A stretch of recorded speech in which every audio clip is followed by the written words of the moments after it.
This message is about God's defenders and his generals, his deputies. For us that are spiritually free, this is how you need to deal with those people, especially the ones that are saying, you must be church hurt, you must be church hurt, which is not a biblical term. It is something that's regurgitated. It is something that they came up with, and that's the only thing that they have in their arsenal. That's how I know that they're uneducated. This is how you deal with those people like that who will tell you, you just saying that, you just doing that because you're church. Ask them this. Ask them, how many people have you gotten saved in the last 7 days? Let's give them a week.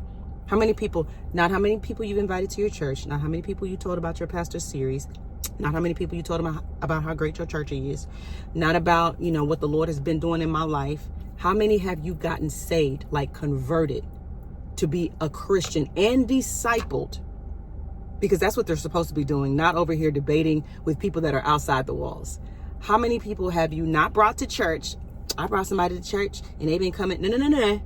Saved, truly giving their life to God, and you've been discipling them, because that takes a while to make sure that it really took. You know how you get those free trials because you just want to get the trial information for 7 days and after that you cancel? We're not talking about the ones that canceled on you, who just got the goods and got the help from the church and then they cancel their subscription with you. We're talking about the ones who have stuck it out and stayed.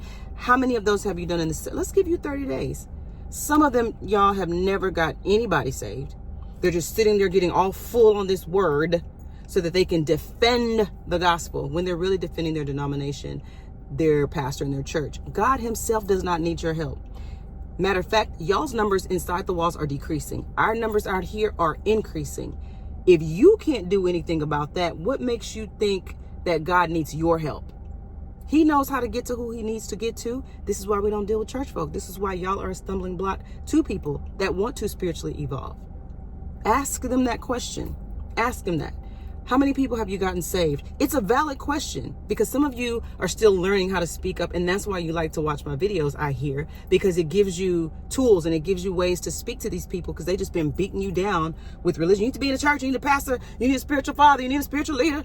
And now you know how to defend yourself and how to advocate for yourself.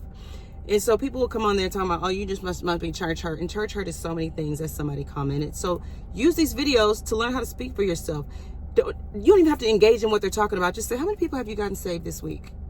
Okay, 30 days, like in the last 30 days, like saved, they gave their life to the Lord and you've been discipling them, which could be several times throughout the week where you're talking to them or you're sitting down and reading the Bible and going through the Bible, the scriptures. How many have you gotten saved? How many have you put on the books in the last week? And then you can just ignore everything they say because they're not even doing what they're supposed to do, because that takes time and energy. They wouldn't have time to be over here with those of us that are spiritually free and evolving. They wouldn't have time for that if they were actually doing what they say they're supposed to be doing and making fishers of men. That hurts me, so I guess I'm church hurt.